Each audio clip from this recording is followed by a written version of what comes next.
Game 2, round 3, will be on the play this time. And this hand is keepable. I would have liked to swamp to play this guy, but Torch Fiend, and then we've got a Hellion Crucible for a mana sink. This is just fine.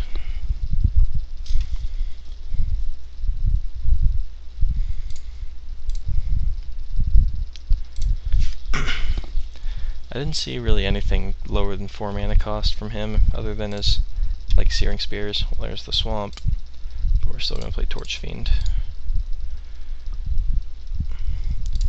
Next turn I could play Duty Bound Dead.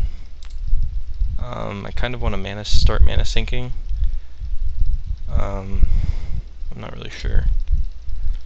Our curve's looking pretty nice right now. Yeah, for now I think I'm just going to get in for 1. Give up my mana and then put a counter at the end. Because even though we're missing out on 1 damage, we're reducing a turn for a 4/4 haster. Ooh, okay. So now I think we play the Duty Bound Dead, which is actually good for us in 2 ways, because it allows us to continue sinking on curve, and it gives us Exhausted, so if he wants to block, he's going to have to trade.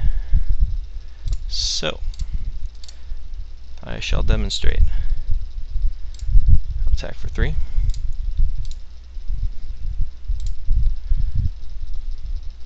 See what you want to do. Guesses he's going to take it. Yeah.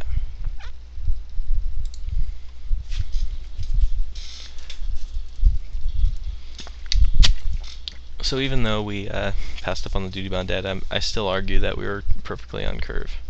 That guy's pretty annoying.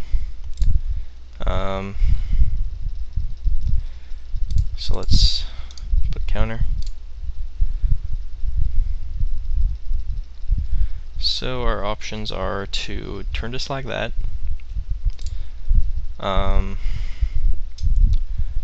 or we could make a 4/4 haste, but that would mean that we cannot what's it called? Exalted. I think I'm going to turn to slag his thing now, because of what I just said, whatever I just said.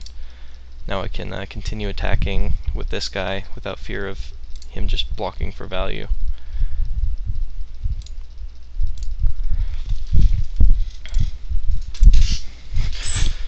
So if he wants to block, I've still got a far superior board state.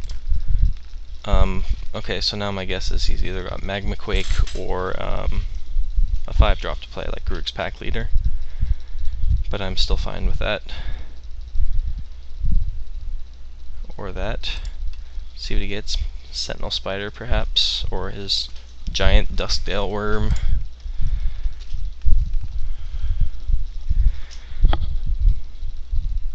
In testing, I wasn't actually a big fan of this. I mean, it does get you something, sort of like Green Sun, so in that way it is useful, but it actually doesn't really work on curve. Well, I mean, what I mean by that is it prevents you from having a draw step, although it does get you something that you would want. Like if you need a land, like it kind of turns off your natural draw engine. So I don't want to play right into Magma Quake again.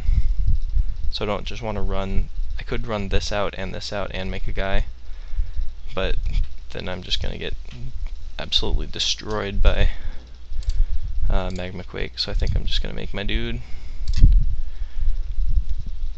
and attack for 5.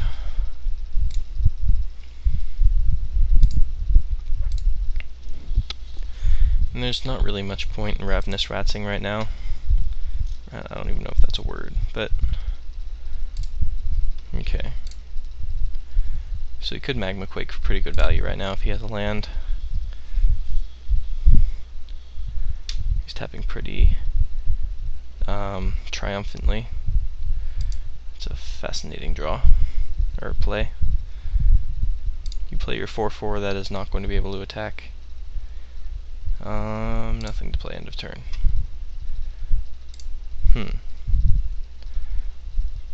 So, we're going to start with the obvious. You could have Searing Spear, but that's fine because then I'll just play my other dude, and it would also tell me that he doesn't have Magma Quake in hand. He's not blocking. So now I think I'm safe to play something. I'm going to play the Bat for now. Wait on the Arsonist. You lose 3, or 2. Because if he does manage to Magma Quake, I still have a somewhat of a beater. And then, yeah, now he's just going to play his big worm thing, which I'm fine with. It's going to take him 4 turns to kill us with it.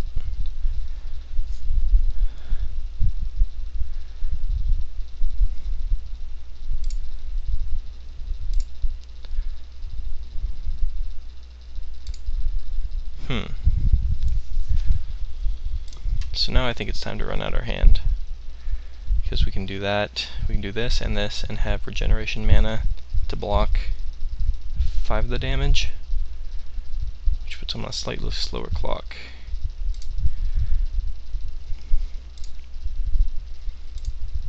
Get in for 3. I think we're in pretty good shape here.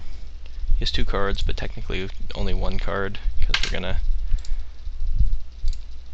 deprive him of 1 of them. Let's see what you got. This is why, I mean, Ravenous Rats isn't really a 2-drop per se. It's something you save until the end when they're holding onto their best spells, just so you can kind of mess up with their game plan, whereas early game they can just get rid of something irrelevant. And it was a, ooh, that would have been very good against us. I'm actually curious about what he kept. Let's go ahead and run this out. It might be Magma Quake, but I could just regenerate that and like still have my flyer, so, and this would go to his face, so let's see what he's gonna do. Rancor maybe? Prey Upon. Ugh. That's not cool, man.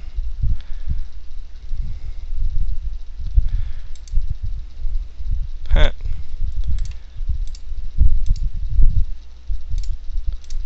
And yes, that is my only comment on the matter.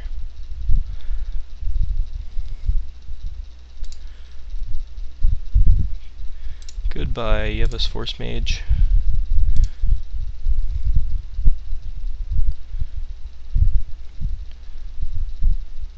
It's Magma Quake or die for you, my friend.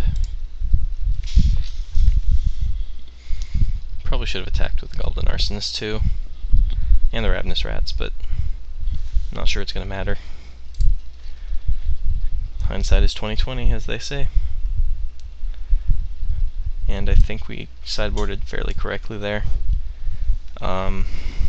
Crippling Blight might actually be pretty useful against his big dudes, but I have faith that we can get around them just fine. We managed it this way, or this last game. I have faith we can do it again. I don't want to lack the taskbar, I want to stop this.